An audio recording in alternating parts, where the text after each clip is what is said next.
There is a lie at the heart of modern business, a seductive whisper that has led more entrepreneurs and investors to ruin than any other single idea. The lie is that growth is the goal. We are told to chase it at all costs. Find the fastest growing market, the company with the most explosive revenue chart, the technology that promises to scale to the moon overnight. We celebrate the unicorn, the disruptor, the company burning billions of dollars in venture capital to acquire customers faster than its rivals. And in this breathless pursuit of more, we forget to ask the most important question, the one question that has guided the single greatest investor in human history for over 70 years. It is not how fast can this business grow, it is how hard is it to kill this business. This is the central secret, the great revelation that separates the enduring wealth of Warren Buffett and Berkshire Hathaway from the fleeting fortunes of Wall Street. Buffett is not a hunter of growth, he is a collector of invincibility. He searches not for sprinters, but for fortresses. His entire philosophy, the intellectual engine that has compounded capital at a rate that defies financial gravity, revolves around a single, powerfully simple metaphor, the economic moat. Imagine a grand castle, a profitable kingdom generating mountains of gold year after year. That castle is a great business.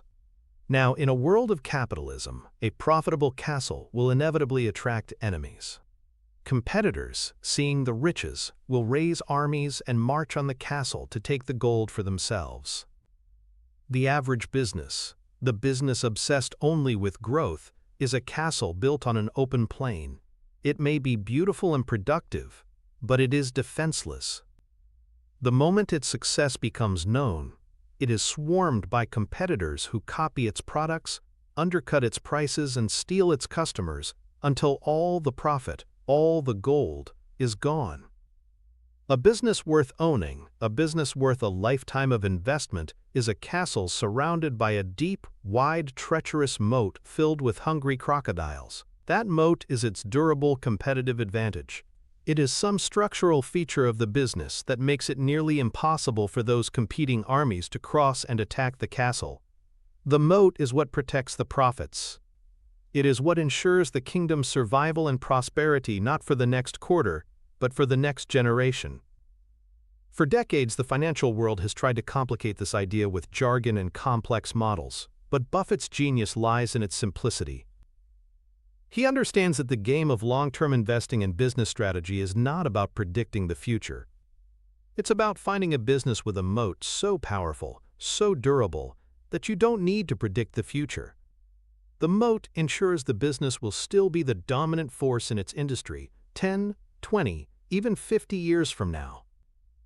Our mission today is to deconstruct this master concept. We are going to drain the water from the 5 great moats that Buffett looks for. We will explore the intangible power of a brand that lives in the customer's mind. We will uncover the gilded cage of switching costs that lock customers in. We will witness the unstoppable force of the network effect, where a business becomes stronger with every new user. We will dissect the brutal efficiency of a low-cost advantage that bleeds competitors dry. And finally, we will examine the government-granted shield of intangible assets, like patents and licenses, that make competition illegal.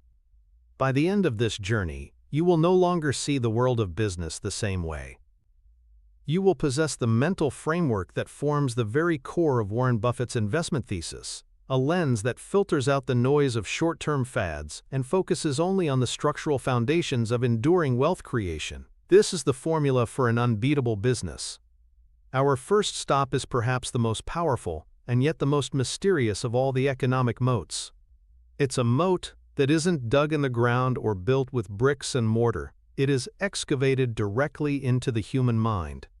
This is the brand moat. In early 1972, Warren Buffett and his partner Charlie Munger were presented with an opportunity. It was a family-owned chocolate company based in California called See's Candies.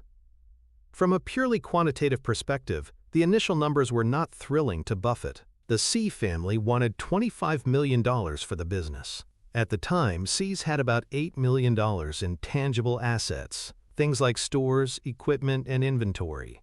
This meant Buffett would be paying a $17 million premium for something he couldn't see or touch: the company's goodwill, its reputation, its name. For Buffett, a strict disciple of Benjamin Graham's school of value investing, this was heresy. Graham taught him to buy businesses for less than the value of their tangible assets, to buy, quote, dollar bills for 50 cents. Paying a massive premium for an intangible like a brand name felt speculative and wrong. He was, by his own admission, anchored to the mathematical purity of his early training. He was about to walk away. But Charlie Munger, the intellectual architect who would help Buffett evolve from a quantitative cigar butt investor into a connoisseur of great businesses, saw something more. He saw the castle, and he saw the moat. Munger had lived in California. He understood what See's candies represented. He saw the long lines snaking out the doors of their black and white checkered stores before Christmas and Valentine's Day. He saw that customers weren't just buying chocolate, they were buying a feeling. They were buying trust. When a young man brought a box of See's to his date's parents for the first time, he wasn't just bringing candy, he was sending a signal of quality, of good taste, of respect. When a family bought a box for the holidays, they weren't just buying a dessert, they were buying a piece of their own tradition, a taste of nostalgia that connected them to Christmases past. Munger relentlessly pushed Buffett. He argued that the true value of See's was not in its factories or its inventory. It was in the millions of positive experiences stored in the collective memory of its customers. This was an asset, Munger insisted, that was far more valuable and far more durable than any physical building. Reluctantly, Buffett agreed. They paid the $25 million. It was a pivotal moment in his career, the transaction that he later said opened my eyes to the power of brands. What happened next confirmed Munger's thesis with the force of a tidal wave. After acquiring the company, Buffett and Munger realized the incredible power they now possessed. The See's brand gave them pricing power. Each year, they could raise the price per pound of their chocolates, and customers barely blinked. They kept coming back. The cost of cocoa, sugar, and labor went up, so they raised prices. Their customers didn't defect to a cheaper competitor, like Russell Stover. Why? Because you don't substitute a symbol of affection and quality for a cheaper alternative to save a dollar or two. The emotional connection to the brand, the trust it had built over decades, created a moat that insulated it from the brutal realities of price competition. Over the years, that initial $25 million investment has generated over $2 billion in pre-tax earnings for Berkshire Hathaway, cash that required little additional capital investment and which Buffett used to buy other great businesses. See's Candies taught Warren Buffett that the most valuable real estate a company can own is the space it occupies inside a customer's head. The See's Candies story is a perfect illustration of a deep and powerful psychological principle known as the affect heuristic. This is a mental shortcut our brains use to make decisions quickly and efficiently. Instead of performing a detailed, rational analysis of a situation, we often consult our emotions. Our judgment is guided by a simple question: how do I feel about this?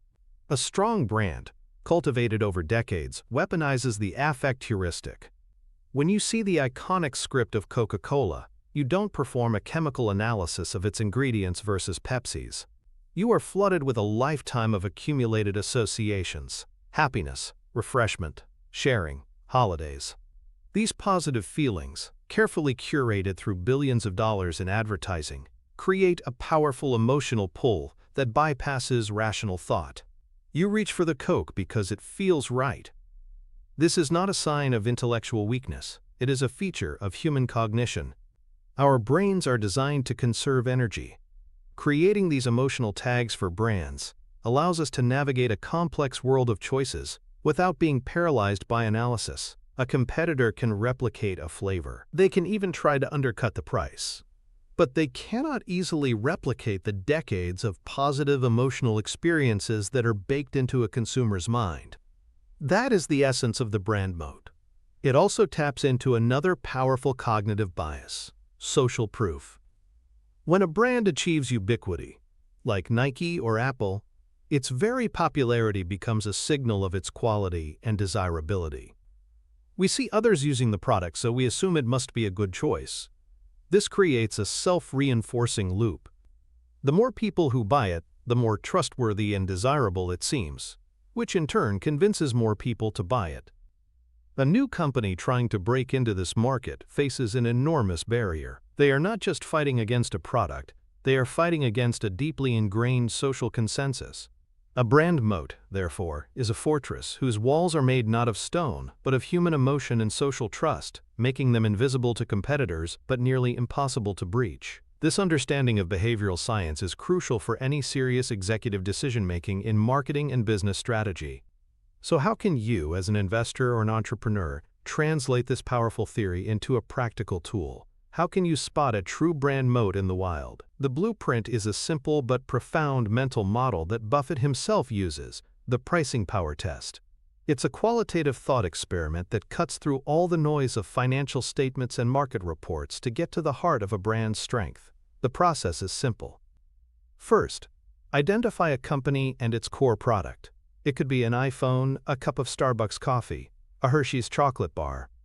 Second, ask yourself the crucial question: if this company announced tomorrow that it was raising the price of this product by 10%, what would happen? Would the vast majority of its customers willingly pay it? Or would they flee to a competitor? Would the business lose a catastrophic amount of market share? Third, and most importantly, you must dig into the why behind your answer.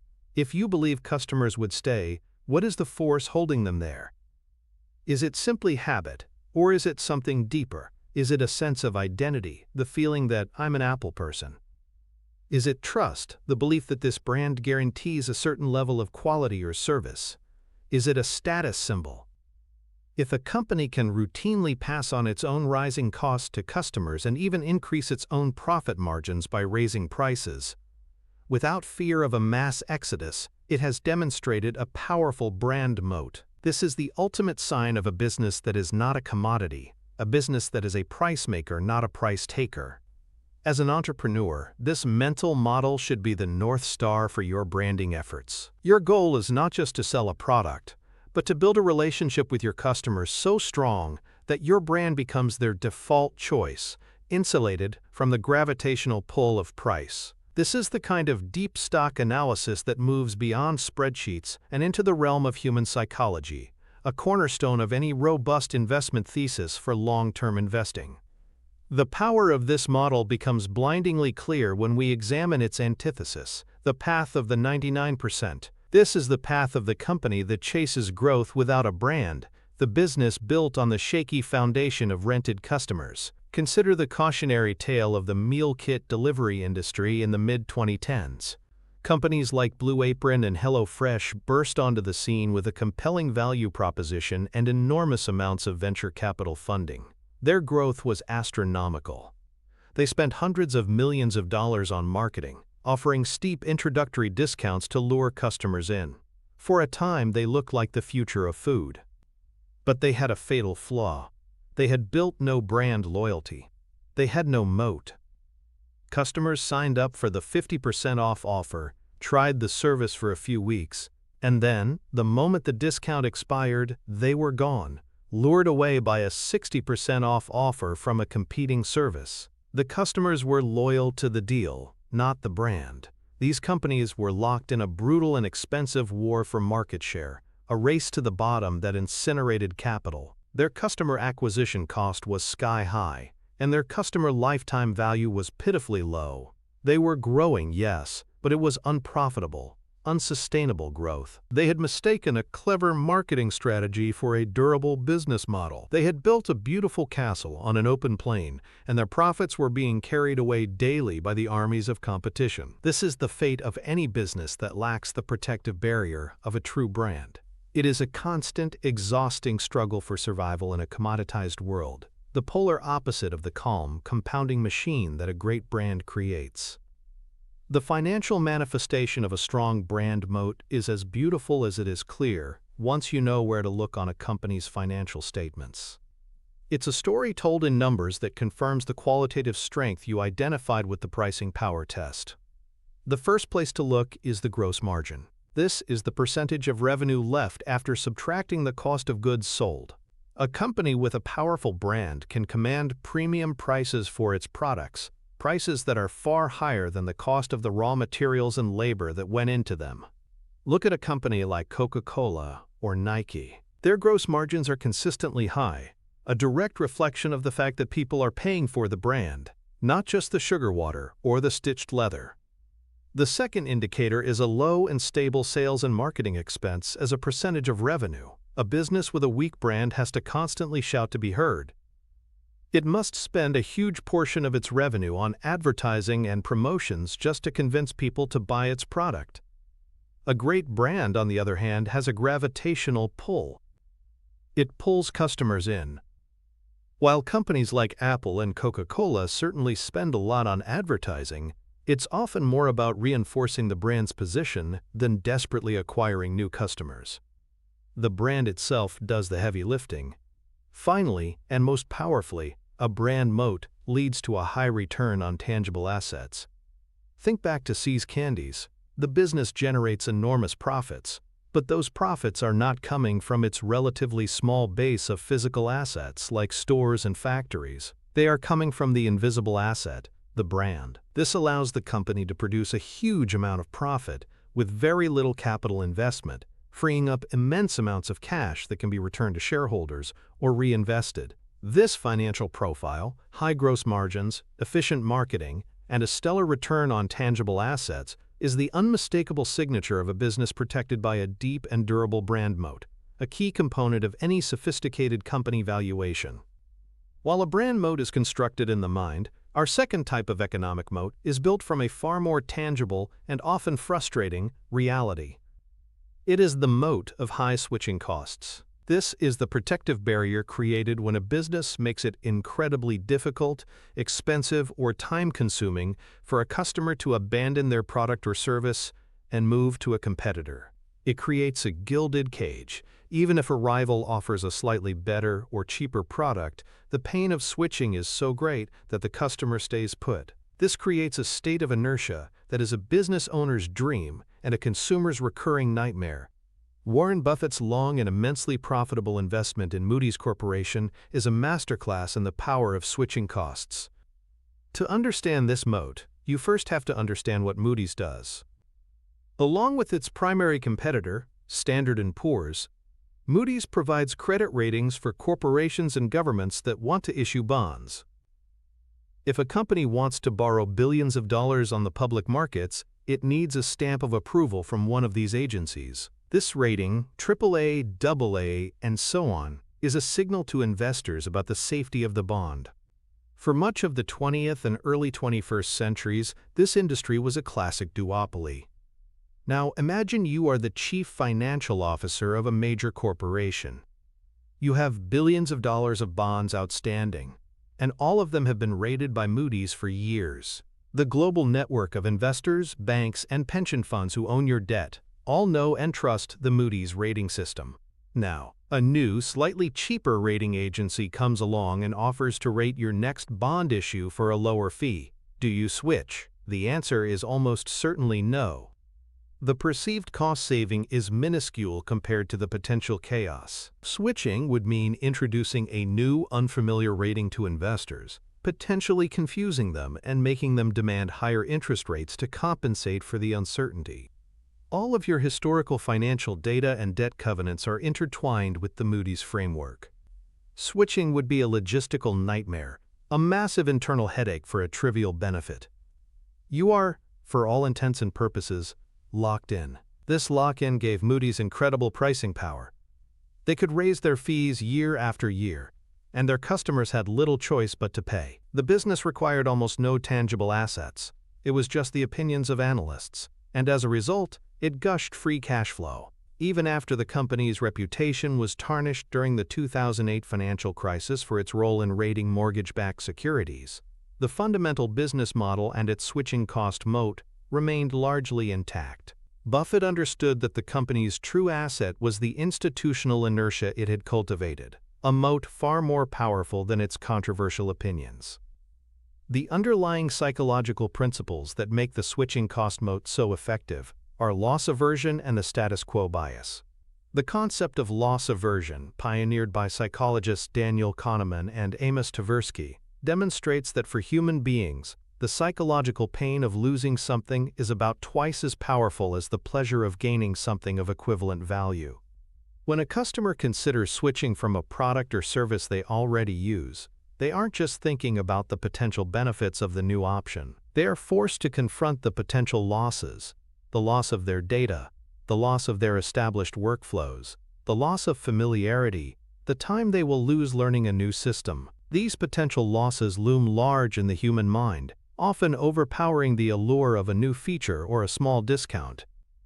This is magnified by the status quo bias, our innate preference for keeping things the way they are. Change requires effort. It introduces uncertainty and the risk of making a mistake. Our brains, in an effort to conserve cognitive energy, will often default to the easiest option, which is to do nothing. A business with high switching costs brilliantly leverages this human tendency. They are not necessarily winning on having the best product every single day. They are winning because the alternative is too much of a hassle. Think about your local bank. A new online bank might offer a slightly higher interest rate on your savings account. But to switch, you would have to change your direct deposit, update all of your automatic bill payments, get a new debit card, and learn a new online interface. For most people, the marginal gain is simply not worth the guaranteed pain of the transition. The bank's moat is built on this calculated inconvenience. So how do you, as a business leader or investor, apply this knowledge to identify or even build a switching cost moat? The mental model to use is the customer migration audit. This is a systematic process for deconstructing the experience of leaving a product or service to find the hidden anchors of friction. The first step is to map the entire customer journey, not from when they sign up, but from the moment they integrate your product into their life or business operations. How deeply is it embedded? Is it a casual tool they use once a month, or is it the central operating system for their entire business? The second step is to identify the specific anchors that create the pain of switching. These fall into several categories. There are procedural anchors, like having to retrain an entire team of employees on new software. There are financial anchors, such as the cost of new hardware or breaking a long-term contract. And most powerfully, there are data anchors, like losing years of historical sales data from your CRM, or personal photos from your cloud storage. The third step is to quantify the pain. Try to assign a real dollar cost and a real time cost to overcoming each anchor. What is the cost of retraining 100 employees for 10 hours each? What is the financial risk of migrating a mission-critical database? When you sum up these costs, you get a tangible measure of the moat's strength. For an entrepreneur, this audit is a blueprint for business development. It's about strategically designing your product to become more integrated and valuable to your customer over time, consciously building those anchors that make leaving an unattractive proposition. For an investor, it's a critical part of due diligence, a way to assess the stickiness of a company's revenue and its long-term market positioning. The alternative to this model, the path taken by the vast majority of businesses, is to compete in the commodity trap. A commodity is a product or service that is easily interchangeable with that of a competitor. Think of a gasoline station, a generic brand of milk, or a residential lawn mowing service. In these industries, there are virtually no switching costs. Customers can and will switch allegiances for a penny's difference in price or the slightest convenience. Businesses trapped in this reality are in a perpetual state of war. They are engaged in a bloody battle for customers, constantly fighting on price, which leads to razor-thin profit margins and zero predictability. They have no power over their own destiny. They are price takers, subject to the brutal whims of the market. They might try to differentiate themselves through service or minor features, but these are often easily copied. The core offering remains a commodity. This constant struggle for survival is exhausting and rarely leads to the kind of long-term wealth creation that Buffett seeks. It is a business that must run as fast as it can just to stay in the same place. A company protected by high switching costs, in contrast, can enjoy a much more serene existence. It has a captive audience of customers, allowing it to focus on improving its service and systematically increasing its profitability over time. It owns its customers, while the commodity business merely rents them. The direct financial connection to a switching cost moat is one of the most beautiful things an investor can find on a set of financial statements: predictable, recurring revenue. A business with sticky customers doesn't have a lumpy, unpredictable sales cycle. It has a smooth, subscription-like revenue stream that grows steadily over time. This is the holy grail for financial analysis because it makes forecasting the future much easier and reduces the perceived risk of the business. The key metric to look for is a low customer churn rate, often expressed as a high customer retention rate. If a company retains 98% of its customers every year, it has a very leaky bucket to fill. It can focus its resources on innovation and serving its existing base, rather than desperately spending on marketing to replace the customers it has lost. This leads to another crucial metric: a high ratio of lifetime value, LTV, to customer acquisition cost, CAC. A business with high switching costs will have a very high LTV because customers stay for years, even decades, continuously paying for the service. Because they don't have to fight for every customer, their CAC can be relatively low. A high LTV to CAC ratio is the financial signature of a brilliant business model, one that efficiently turns investment in sales and marketing into a long-term stream of profitable revenue. When you find a company with consistently low churn and a high LTV-CAC ratio, you have likely found the financial footprints of a powerful switching cost moat, a key element for building a successful long-term investing portfolio. We've explored moats built in the mind and moats built from inertia. Our third moat is a force of nature in the modern economy, a moat that grows stronger and wider with every single person who uses it. This is the network effect moat, a phenomenon that creates winner-take-all markets and turns early leaders into unassailable citadels. A business with a network effect becomes more valuable to each user as more users join the network. This creates a powerful, self-reinforcing feedback loop that can lead to exponential growth and staggering market dominance. One of the most dramatic and instructive stories of Buffett's career demonstrates his early understanding of this powerful force. It was 1963, and the company was American Express. At the time, American Express was known for two main businesses: its traveler's checks and its iconic charge card. However, it also had a lesser-known division, warehousing.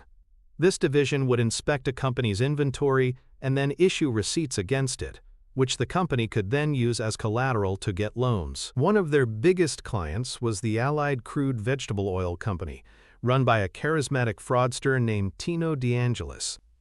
DeAngelis had secured hundreds of millions of dollars in loans against his company's massive inventory of salad oil, all certified by American Express warehouse receipts. The only problem was, the giant vats of salad oil were mostly filled with seawater, with just a thin layer of oil on top. When the fraud was discovered, it was a cataclysm. Allied Crude collapsed, the lenders were wiped out, and everyone pointed the finger at American Express. Wall Street panicked. Investors assumed that American Express, having certified the collateral, would be on the hook for the entire fraud, a liability that would bankrupt the company many times over. The stock price was obliterated, falling by more than 50%.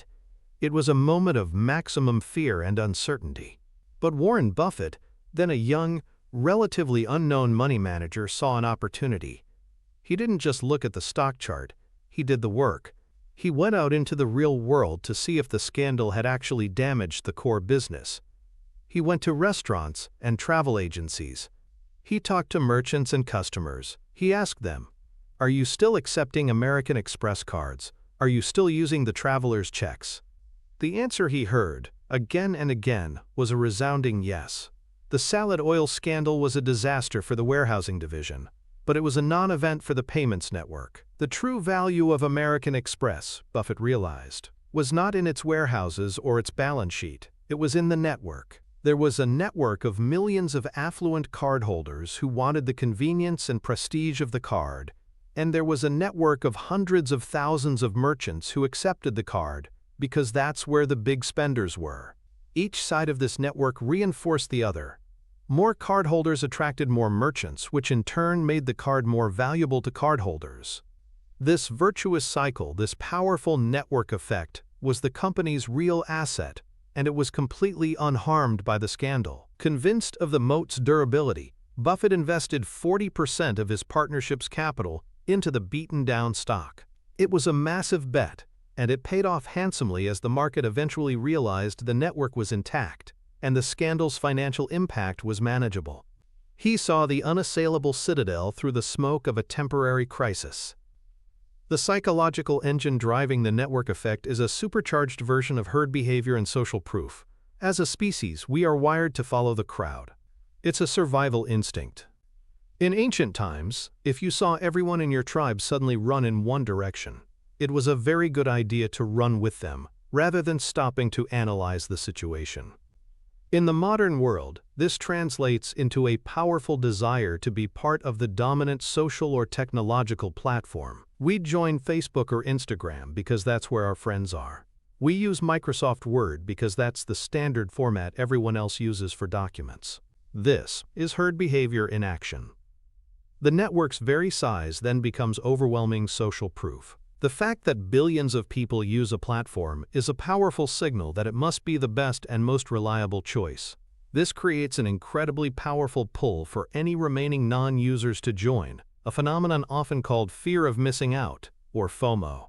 The combined forces of herd mentality and social proof create the self-reinforcing loop. The network gets bigger, which makes it more valuable, which acts as stronger social proof, which pulls in more users, making the network even bigger. Once a network reaches a certain critical mass or escape velocity, it becomes almost impossible for a competitor to dislodge it. A new social network, no matter how good its features, is useless if none of your friends are on it. This is the core of market positioning in the digital age. How can we translate this into a functional blueprint for analysis? The mental model to use is the two-sided network test. This is particularly useful for analyzing modern platform businesses. The first step is to clearly identify the different sides of the network. For a credit card company like Visa, it's card-holding consumers on one side and merchants on the other. For a platform like Airbnb, it's guests and hosts. For a video game console like the Xbox, it's gamers and game developers. The second step is to analyze how the company solved the initial chicken and egg problem. How did they get the first users on board when the network had no value? Did they heavily subsidize one side of the market? For example, Uber offered huge bonuses to its first drivers to build up supply before there was sufficient rider demand. Solving this initial problem is the critical first step in building a network. The third and most important step is to look for the strength of the feedback loop. Does each new user on one side add direct, tangible value to the users on the other side, which in turn incentivizes more users to join the first side? The more direct and powerful this value exchange, the stronger the moat. Finally, you must assess the network's defensibility.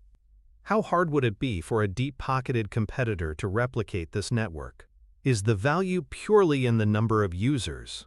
Or are there other proprietary elements like unique data that make the network even more powerful? This rigorous analysis is essential for any investment thesis focused on technology and platform-based business models.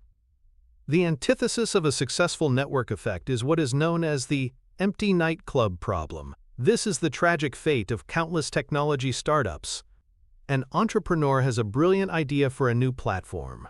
They raise millions in venture capital and hire a team of talented engineers to build a beautiful, functional product, the nightclub. The doors open, the lights are on, the music is playing, but nobody comes. A social network without friends, an e-commerce marketplace without sellers, a ride-sharing app without drivers, they are all fundamentally useless. They have failed to achieve the critical mass of users needed to ignite the feedback loop. These companies often find themselves burning through their capital on marketing, desperately trying to acquire users for both sides of their network simultaneously. But if the value proposition isn't strong enough to get that initial flywheel spinning, the business model is doomed. The nightclub remains empty until the money runs out and the lights are turned off for good.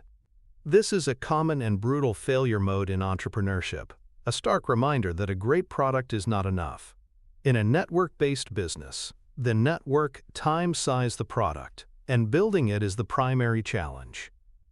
When a network effect moat is successfully built, its signature on the financial statements is nothing short of breathtaking.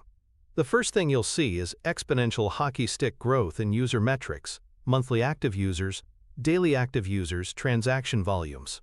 This is the feedback loop manifesting in the real world. But the truly magical part is what happens on the income statement. As the network grows, the business exhibits incredible operating leverage. This means that revenues grow at a much faster rate than expenses. Why? Because the cost to serve the millionth user is not much different than the cost to serve the 10,000th user. The platform is already built. Even more powerfully, the customer acquisition cost, CAC, often begins to decline as the network scales. The network itself becomes the primary marketing tool. People join because their friends are on it, not because they saw an ad. This combination of rocketing revenue and flattening costs leads to an explosion in profit margins. A company that was once losing money can become fantastically profitable in a very short period as it reaches scale. This pattern of exponential user growth combined with expanding operating margins is the clear financial evidence of a dominant network effect moat at work, a dream scenario for any investor focused on wealth creation. We now turn to the most primal and brutal of all the economic moats. It lacks the intellectual elegance of a brand or the technological magic of a network effect, but it is no less powerful. In many industries, it is the only thing that matters. This is the cost advantage moat. A company with this moat can produce its goods or deliver its services at a structurally lower cost than its competitors. This allows it to do one of two things. It can either sell at the same price as everyone else and enjoy much higher profit margins, or it can systematically undercut its competitors on price, stealing market share and slowly bleeding them to death. It is the business equivalent of being able to win a fight with one hand tied behind your back. Warren Buffett's discovery and eventual complete acquisition of GEICO is the quintessential story of a cost-advantage moat.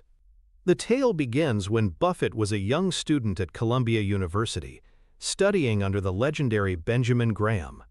Graham, in addition to being the father of value investing, happened to sit on the board of a small, unconventional insurance company called the Government Employees Insurance Company, or GEICO.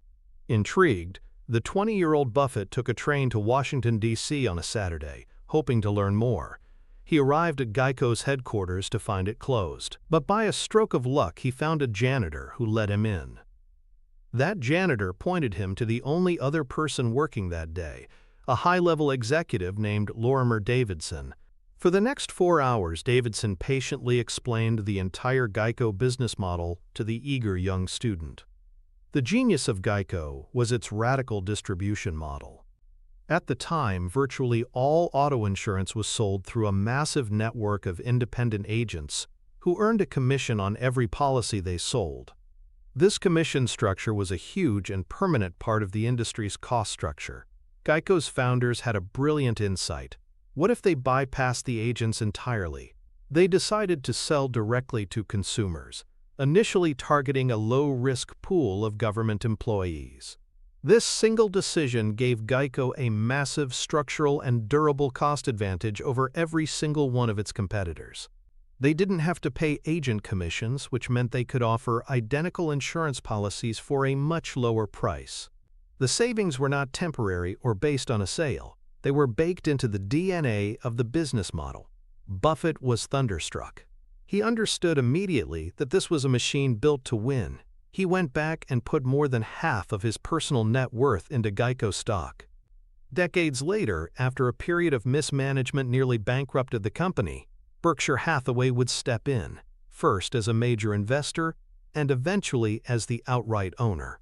The GEICO Gecko and its direct-to-consumer model have since become an unstoppable force in the insurance industry, all thanks to the simple, powerful cost advantage moat that a young Buffett identified on a lonely Saturday morning. The psychological principle underpinning the power of a cost advantage is our brain's fundamental wiring to seek a good deal. The pain of payment is a real neurological phenomenon. Spending money activates the same regions of the brain associated with physical pain. A lower price, therefore, is a powerful anesthetic. For many product categories, especially those that are perceived as commodities, price is the single most important factor in the purchasing decision.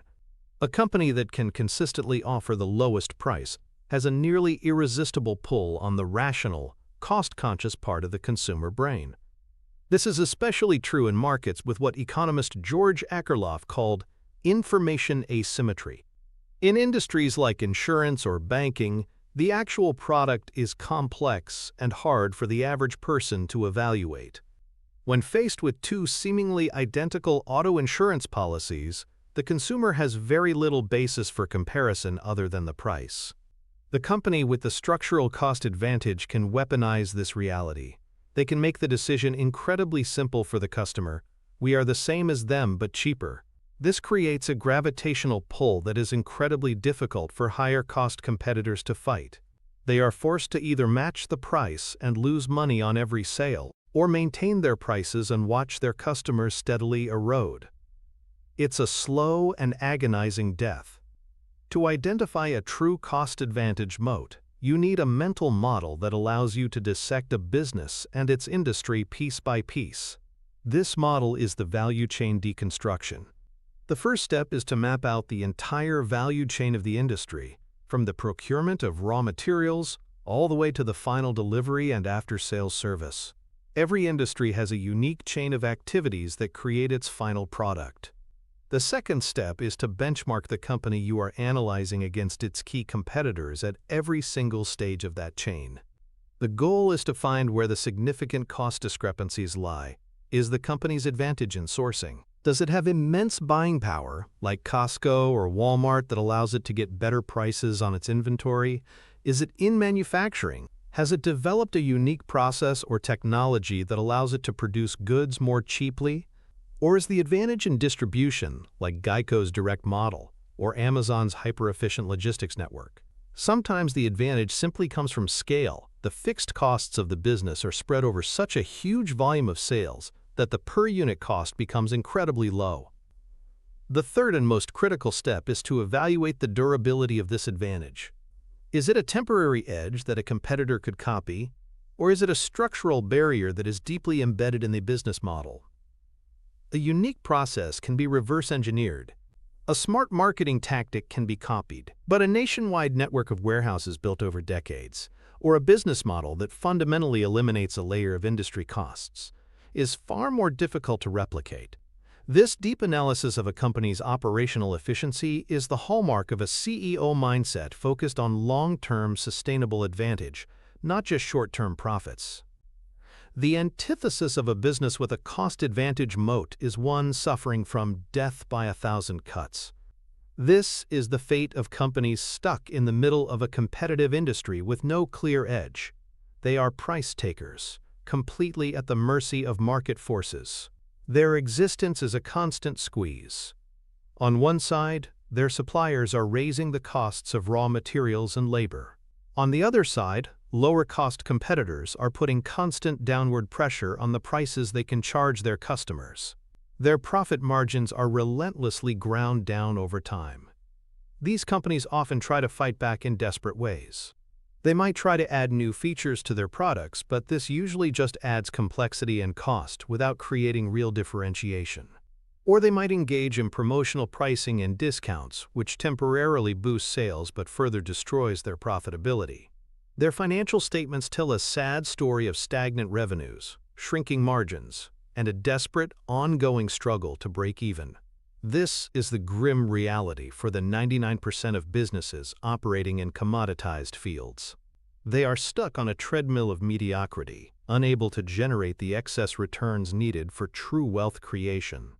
They are the armies attacking the castle, only to find themselves exhausted and broken at the foot of the moat. The financial evidence of a cost-advantage moat is stark and unambiguous. It appears directly on the income statement in the form of superior profit margins.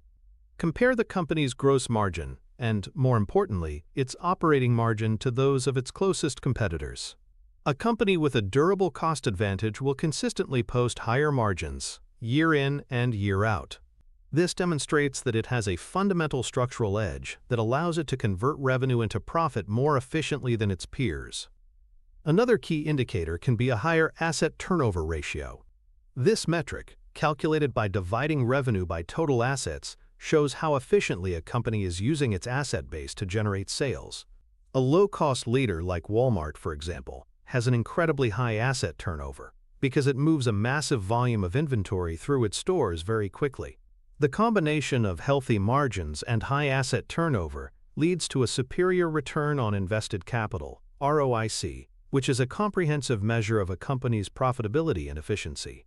When you find a business that consistently generates a high and stable ROIC relative to its industry, you have likely uncovered the financial signature of a powerful and durable cost advantage moat, a cornerstone of classic value investing. We arrive now at our final category of economic moat, a barrier to entry that is not created by market forces, but is instead granted by a higher power, the government. This is the intangible asset moat, primarily consisting of patents, copyrights, and regulatory licenses. These are government-sanctioned monopolies or oligopolies that make it legally forbidden for competitors to enter a market or copy a product. It is perhaps the most absolute and formidable of all the moats, a shield that protects a business with the full force of the law. While Warren Buffett has famously been wary of investing in technology companies whose moats are based on complex patents he cannot understand, his portfolio at Berkshire Hathaway is filled with businesses protected by another, even more durable form of intangible asset: regulatory licenses. Consider his massive, multi-billion-dollar investments in the railroad industry, culminating in the complete acquisition of BNSF, one of the largest freight railroad networks in North America. Or look at his extensive holdings in regulated utility companies like Pacificorp and NV Energy, which provide electricity to millions of customers. What do these seemingly boring old economy businesses have in common? They operate as legal monopolies or duopolies. A competitor cannot simply decide to build a new set of railroad tracks from Chicago to Los Angeles. The cost would be astronomical, but more importantly, the regulatory hurdles and the process of acquiring the rights of way would be practically insurmountable. Similarly, a startup can't just decide to build a new power grid to compete with the incumbent utility. The government has granted that utility an exclusive license to serve a specific geographic area. This legal protection completely insulates these companies from direct competition. They are, in effect, toll roads on the economy. As long as the country grows and goods need to be moved and lights need to be turned on, these businesses will collect their toll. This provides them with immense, predictable, and long-lasting earning power, even if they lack the explosive growth of a tech startup. It's a moat built of regulations and red tape, and it is incredibly deep and wide. The psychological principle that gives this moat its quiet strength is the authority bias. As humans, we are conditioned from a very young age to respect and obey authority, parents, teachers, and government institutions. When the government grants a company a patent for an invention or an exclusive license to operate, that grant carries an immense weight of authority. It feels official, legitimate, and permanent. For a potential competitor, this creates a powerful psychological barrier. The thought of challenging a government-sanctioned monopoly doesn't just feel like a bad business decision. It feels fundamentally wrong, like breaking a sacred rule. This bias makes entrepreneurs and investors hesitant to even consider entering these protected markets. The legal and regulatory battles seem too daunting, the outcome too uncertain. This deference to authority means that companies protected by these intangible assets face far fewer challenges than those with other types of moats. A brand can be attacked, a network can be challenged, but a government decree is, for the most part, unassailable. This creates a uniquely stable and predictable business environment, which is highly attractive to a long-term investor like Buffett, who prizes certainty above all else. To properly evaluate this type of moat, an investor needs a specific mental model, the regulatory fortress analysis. The first step is to identify the precise source of the company's protection. Is it a specific patent on a drug formula? Is it a copyright on a globally recognized character? Is it a federal license to operate a telecommunications network? You must understand the legal instrument that creates the moat. The second step is to assess the duration of this protection. Nothing lasts forever. Patents expire. Licenses come up for review. You must know the timeline. A patent on a blockbuster drug that expires next year represents a very different investment thesis than a utility license that is effectively perpetual. The third step is to gauge the scope and strength of the protection. How broad are the claims in the patent? Could a competitor easily design around it? How valuable is the geographic area covered by a license? How stable is the political and regulatory environment that grants this protection? A license in a stable democracy is worth more than one in a politically volatile country. Finally, you must evaluate the toll. How effectively can the company monetize this legal protection?